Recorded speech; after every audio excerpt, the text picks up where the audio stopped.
Hello and welcome to the latest of my Inside Tracks.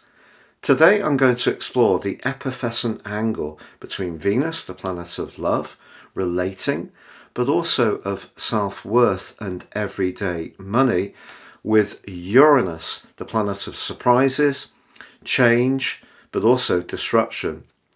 Now they come into an exact sextile on Wednesday the 8th of February at 5:28 a.m. Universal Central Time. What does this mean? How long is this influence going to go on for? How can we use it to our advantage? What are some of the scenarios that are going to play out? This is what this 2-point video will look into. If you're a returning viewer, thank you so much for joining me once more. If you're new here, it's great to have you with me. This is very much a community, so please feel free to comment and interact. I do respond to all comments, and also like and subscribe. Now, if you would like to understand how serious astrology can help you to understand your life in a much more profound way, if you give me 3 pieces of your personal birth data of time, date and place of birth, I can give you your life roadmap report, which can help to guide you through some of the opportunities, but also flag up some of the challenges that may have repeated themselves. Getting more intimately in touch with these energies can really be so wonderful for you. Also, within my special package, you will get a year's 12-month forecast, and it's 30% off for both. Please see the link below. So first of all, let's explore the archetypes of Venus. Venus governs the sign of Taurus, where Uranus is currently residing, and is in this sign very much to do with sensuality, can be to do with the more earthy ingredients of relationships, sharing good food and wine, and just lovely soothing massages, going for gentle walks. And Uranus in the sign of Taurus is in its fall, so it's a reluctant inhabitant at the moment, and it is causing disruption to one of the things that Venus governs along with Taurus, which is money. So we've seen big changes going on, lots of pressures in that area, lots of disruption, and Uranus is very much responsible for those. Now Venus, on the other hand, is currently residing in the rather mystical, dreamy and enchanting sign of Pisces. Now Venus likes being in Pisces, it's said to be exalted, and here Venus is very romantic but also very idealistic.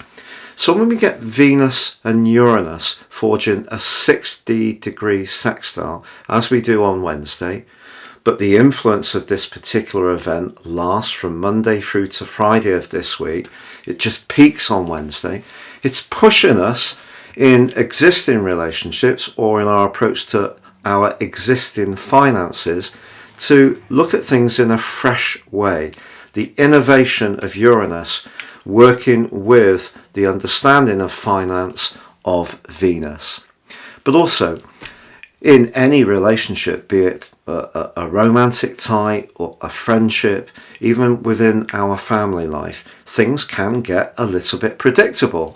So what Uranus likes to do is stir things up a little bit. It's a very provocative influence, and so this would be a great time to try to reinvigorate an existing relationship by making a surprise suggestion that's completely different to your normal patterns, because remember, Taurus is fixed and likes a degree of regularity, but that can become as worn as an old pair of slippers.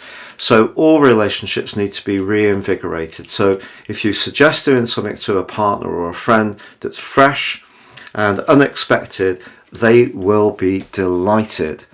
Now, if there is someone around you at the moment in your sphere that you're attracted to, there could be an arc of energy that goes between the two of you with this particular influence. But in terms of the overall zodiac, and I'm going to share the chart wheel, the solar chart event wheel, to help you to see this, Venus on the screen now, you can see is residing in house 12. Now that can be to do with shyness or things working their way into a situation in not necessarily an obvious way. It can also be a clandestine or secret attraction to somebody, whereas Uranus in the second house is a very much more obvious influence. But I think the two together suggest that there could be somebody who's showing an interest, but it may be in a non-verbal way. So watch out for someone's body language. But if you do have an electric connection to someone this week, and particularly on Wednesday, it could really get your pulse racing. Will it last? Well, that is debatable.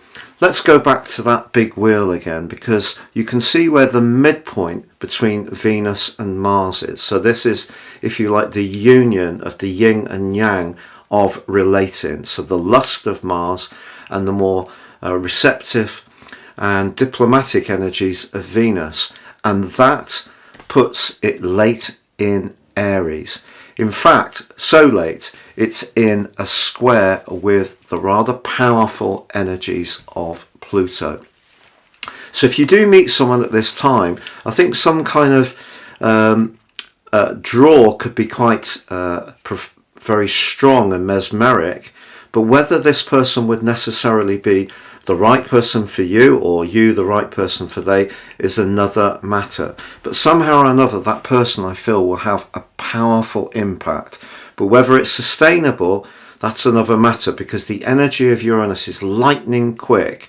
So there could be a bit of a fling that develops, but that's all it may be. Also, Venus is still within range of its square with Mars, which became exact on the 5th of February. That is easing out, it's true.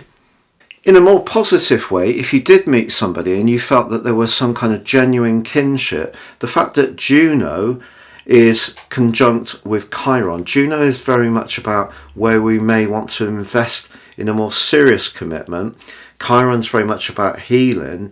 So that suggests taking the initiative, but that combination forges a great angle with Mars. So sometimes in life we have to take the chance and step outside our comfort zone, and this very exciting energy can push us to do that. The one thing in an existing relationship we should try to resist is doing nothing. In other words, taking any involvement that's important to us for granted, because that could be something that becomes much more obvious at this time, because I feel this energy is creating a desire for spark, spontaneity. And if things seem very predictable, dull as the old proverbial ditch water, then that may be something that could prime someone's discontent.